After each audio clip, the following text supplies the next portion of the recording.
L'islam, c'est la religion d'Allah subhanahu wa ta'ala. Et l'islam, c'est la soumission aux ordres d'Allah. Par rapport à l'amour, aujourd'hui, je vais dire que c'est une chose qui est en train de... C'est une chose perdue. C'est une chose perdue parce qu'aujourd'hui, l'amour est vraiment partiel. Alors que c'est l'amour que Dieu réclame au sein de ses créatures. C'est l'amour que Dieu réclame. Et s'il y a la religion et qu'il n'y a pas l'amour, vraiment, c'est un problème. Vous voyez? Donc, nous devons nous aimer les uns les autres en tant que musulmans, parce que Allah a dit que « Innama li mu'minuna ikhwa fa aslihu bayna ahawaykum wa taqullah » que nous, les croyants, nous sommes des frères. Nous sommes des frères. Et qu'il faut arranger parmi nous. C'est-à-dire qu'il faut arranger entre nous. S'il y a des problèmes entre nous, personne d'autre ne peut venir les arranger entre nous. C'est nous-mêmes qui allons les arranger. Vous voyez? C'est pourquoi aujourd'hui, on dit qu'il n'y a plus l'amour. Pourquoi? Parce que avant de devenir croyant, pour qu'on dise que nous sommes des frères, il faut qu'il y ait nécessairement l'amour. Car Rasulullah sallallahu alayhi wa sallam, dans un hadith, il a dit « Lan tadkhulul jannata hatta tu'minu wa la tu'minu hatta tahabu. Ala adullukum ala shay'in idha fa'altumuhu tahabbtum ifshu salama » Le prophète sallallahu alayhi wa sallam a dit que vous ne pouvez pas avoir accès au paradis sans la foi. Sans la foi, il n'y a pas l'amour. Ça veut dire que ce qui peut nous donner accès au paradis, c'est la foi. Alors, il dit maintenant, qu'est-ce que vous allez, il dit qu'il n'y a pas la foi tant qu'il n'y a pas l'amour. S'il n'y a pas l'amour, il n'y a pas la foi. Maintenant, il dit, voulez-vous que je vous indique quelque chose que vous allez faire pour qu'il y ait l'amour en votre sein? Alors, il faut se saluer, il faut se rendre le salut. Oui? Aujourd'hui, combien se saluent à cause de Dieu? Combien se rendent visite aujourd'hui? Combien s'aiment aujourd'hui? Pour l'amour de Dieu. Si ce n'est pas à cause de l'argent. Parce que je veux quelque chose de toi, je vais t'aimer. Je vais faire semblant de t'aimer, bien sûr. Parce que je veux quelque chose de toi. Vous voyez? Donc, il n'y a plus le vrai amour, maintenant, là, il n'y en a plus. Vous voyez? Vrai amour. Et ça est en train de disparaître dans notre société. Oui, c'est pourquoi chacun de nous doit, n'est-ce pas, faire l'effort de comment faire revenir l'amour entre nous. C'est ça en réalité. Au fait. Bon, les heures de prière en islam, là, ce n'est pas les heures que nous regardons la Sainte-Ligne. C'est-à-dire que ce n'est pas la cloche, ce n'est pas les montres. Non. Mais dans l'islam, on nous a dit que, par exemple, par rapport à la prière du matin, il faut, n'est-ce pas, attendre que l'aurore sorte d'abord. Oui, l'aurore sorte d'abord. Et après ça, maintenant, on va attendre quelques minutes pour laisser les fidèles à se préparer, n'est-ce pas, faire les ablutions, s'habiller, faire tout ça là, et venir à la prière. Vous voyez. Maintenant, par rapport à la prière de l'après-midi, ce n'est pas la prière de 14, comme on le dit. La prière de l'après-midi, il faut voir, n'est-ce pas, il faut regarder votre silhouette. Ça fait, si votre silhouette est à votre taille, alors vous allez, n'est-ce pas, faire la prière de l'après-midi. C'est-à-dire que le moment où le soleil s'est un peu éclipsé du juste milieu. Vous voyez. Donc, c'est nous qui mettons l'heure aujourd'hui. Vous voyez, pour quand même aider le musulman à se situer. Pour la prière de 16 heures, comme on le dit, c'est lorsque les nuages, votre silhouette fait 2 fois votre taille. Et ça fait 2 fois votre taille. C'est en ce moment-là qu'il faut faire la prière de 16 heures, comme on le dit. Vous voyez? Donc, la prière de 19 heures, c'est au coucher du soleil. Au coucher du soleil, avec il faut faire la prière de 19 heures. Vous voyez? Maintenant, par rapport à la prière de 20 heures, c'est parce qu'il fait totalement nuit. C'est lorsqu'il fait totalement nuit. Vous voyez, d'autres ont dit aujourd'hui, une heure de temps après la prière de 19 et ainsi de suite. Oui, mais c'est lorsqu'il fait totalement nuit. Quand on fait la prière de Ishaï, la prière de 20 heures, comme on le dit. Voilà à peu près les heures de prière.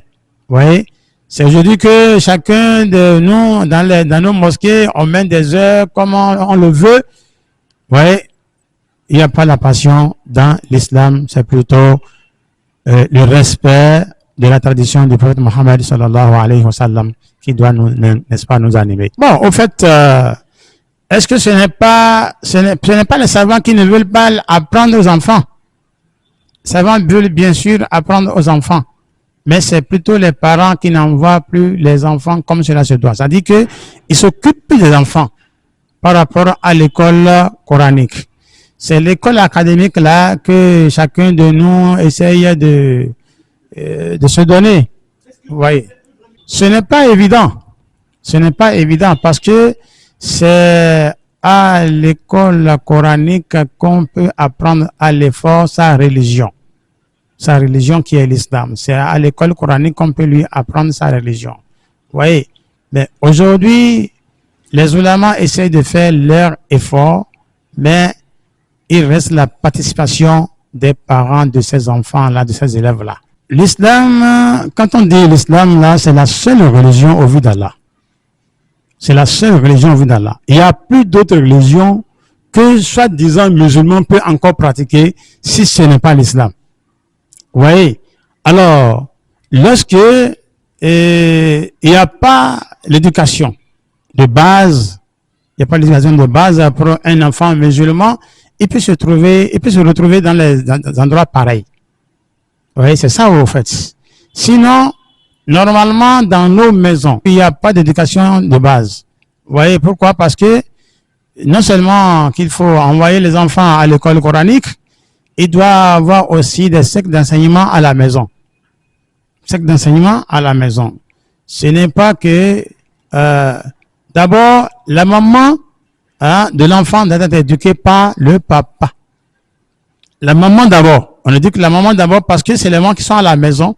Et papa, lui, s'évacue à ses occupations pour quand même pouvoir chercher comment nourrir la famille.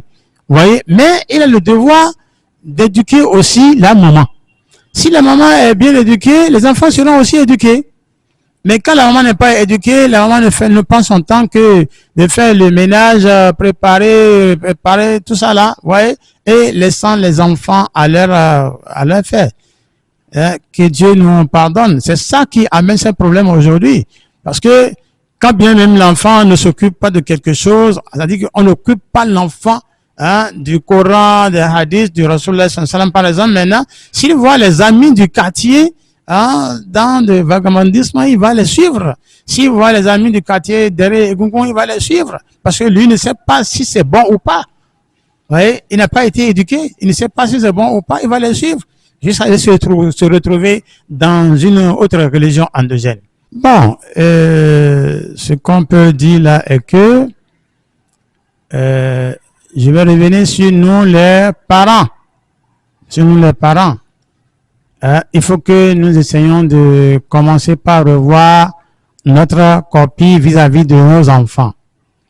Et après cela, les enfants aussi n'ont qu'à prendre conscience. Les jeunes, surtout nos jeunes d'aujourd'hui, n'ont qu'à prendre conscience. Parce que la plupart de ceux qui les amènent dans ces religions endogènes, je vais vous dire que c'est l'argent. C'est l'argent, quel argent? L'argent facile. Tout le monde, n'est-ce pas, veut s'enrichir au dos de quelque chose sans travailler. C'est ça qui est le problème aujourd'hui. Vous voyez? Alors, on cherche des forces mystiques. On cherche des forces mystiques. Et on va consulter les autres là, qui ne sont que de fausses charlatans, vous voyez, pour tromper les enfants, pour avoir ce que ils veulent d'eux. Vous voyez un peu? Parce que quand l'enfant vient, on lui demande de l'argent, parce que lui-même, il veut, n'est-ce pas, de l'argent de l'autre côté, il va sacrifier tout ce qu'on lui demande. Vous voyez, en ce moment-là, alors, c'est les jeunes qui se perdent parce qu'ils cherchent de l'argent facile aujourd'hui. On ne veut plus travailler, on ne veut plus souffrir, on ne veut plus faire profiter les autres. C'est archi faux. C'est vraiment faux, et plus faux encore. Parce que ce n'est pas la religion qui enrichit. Ce n'est pas la religion qui enrichit. La religion n'a jamais enrichi. Vous voyez? Alors, si les gens pensent que quand on devient musulman, on devient riche, c'est faux. Mais seulement que dans l'islam, il y a l'entraide. Il y a l'entraide. C'est-à-dire que quand tu es musulman et tu es un vrai musulman, avec les autres vrais musulmans aussi, personne ne peut savoir si tu es pauvre ou pas. Parce que tu vas subvenir à tes besoins facilement. Tu vas subvenir à tes besoins facilement par l'entraide des autres musulmans. Voilà. C'est pourquoi il voit que quand on devient musulman, on devient riche. Parce que le frère, on a constaté que, bon, il n'a pas les moyens pour émoler, par exemple, le montant de Tabaski. Voilà que le jour de Tabaski, il fait sortir un gros bélier, ne sachant pas que c'est quelqu'un, un frère à côté qui lui a octroyé ça, qui lui a donné ça. Vous voyez? Donc, pour eux, c'est qu'il a de l'argent. Le musulman arrive à faire des choses impossibles, à travers les entraides que les autres les apportent. Vous voyez? C'est pourquoi on voit que le musulman, quand on devient musulman, on devient riche. Non, c'est pas du tout vrai. Oui, c'est pas du tout vrai. Mais seulement que entre nous musulmans, il y a un peu d'entraide, ce qui n'est pas encore parti totalement. Vous voyez, c'est pourquoi les gens voient que les musulmans, on est riches. Et deuxième volet est que le musulman est quelqu'un qui ne demande pas, il ne commande pas. Vous voyez, normalement, pour un bon musulman, il ne doit pas commander, il ne doit pas demander, il ne doit pas envier son frère, il ne doit pas envier les autres. Vous voyez, non? Donc, il se contente de ce que Dieu lui a fait. Vous voyez? Bon, tu sais, quand vous ne demandez pas aux gens, vous ne tendez pas la main aux autres là, on croit que vous êtes toujours riche. C'est ça. C'est pourquoi on dit, la plus grande richesse, c'est de se contenter de ce que Dieu vous a fait. Bon, au fait, par rapport à la mosquée, on ne peut jamais dire que la mosquée a fini, est déjà, comment appelle-t-on, est déjà au top de ses besoins. Non, c'est pas possible parce que, vous voyez, la mosquée a toujours besoin de réflexion, vous voyez, non, d'entretien, d'entretien. Comment est-ce que ceux qui sont là, comment il faut les aider, ceux qui travaillent pour la mosquée, il faut quand même les aider avec quelque chose. Ouais, non, il faut les trouver quelque chose pour les encourager quand même. Pas forcément un salaire, mais quelque chose pour les encourager dans leur travail. Vous voyez, non? Et aussi, surtout chez nous, ici, notre mosquée, nous voulons reconstruire normalement la mosquée. Parce que l'espace de la mosquée a été mal utilisé. Vous voyez, non? Donc, nous voulons reprendre carrément la mosquée. S'il y a des gens qui peuvent nous venir en aide, alhamdulillah, on sera vraiment content. Donc, c'est ça. Bon, pour les téléspectateurs, je vais dire à chacun de nous de faire, de rechercher la paix, à notre sein, de rechercher la paix au sein du pays et de rechercher aussi la paix au sein du monde entier. En quoi faisant? En se soumettant à Dieu. Parce que c'est lui qui est le créateur et nous connaît mieux que nous-mêmes. Et ce qu'il nous faut pour, n'est-ce pas, gagner dans ce bas monde et dans la tombe et à l'au-delà, c'est lui seul qui connaît. Vous voyez? Et il nous a guidés. Il nous a dirigés vers cela. En quoi faisant? En se soumettant à ses ordres. Alors, lorsque nous arrivons à nous soumettre à ses ordres, alors nous allons gagner la paix. Parce qu'aujourd'hui, nous croyons que la paix est dans l'argent. Vous voyez, non? Ce qui est dans la tête de tout le monde. Quand je vais gagner un gros boulot, je vais gagner gros aussi. Vous voyez, c'est pourquoi on prend tout le temps aujourd'hui d'étudier, avoir master, avoir le doctorat, avoir ainsi de suite, pour que nous puissions gagner gros. Vous voyez, non? Pensant que c'est gagner gros là qui va nous amener la paix. Non. La paix n'est pas là où nous nous regardons. Non, la paix est plutôt dans la soumission. à Dieu. Il faut se soumettre à Dieu pour gagner la paix. Donc, c'est pourquoi j'invite tous les téléspectateurs comment ils vont cultiver, n'est-ce pas, la paix. Que Dieu nous aide. Que Dieu nous assiste dans toutes nos entreprises qui nous assistent. Que Dieu nous donne la chance de pouvoir l'adorer aussi comme cela se doit. Qu'il subvienne à tous nos besoins. Hein, qu'il subvienne à tous nos besoins.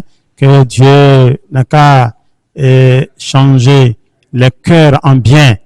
Hein, Dieu n'a qu'à changer les cœurs en bien.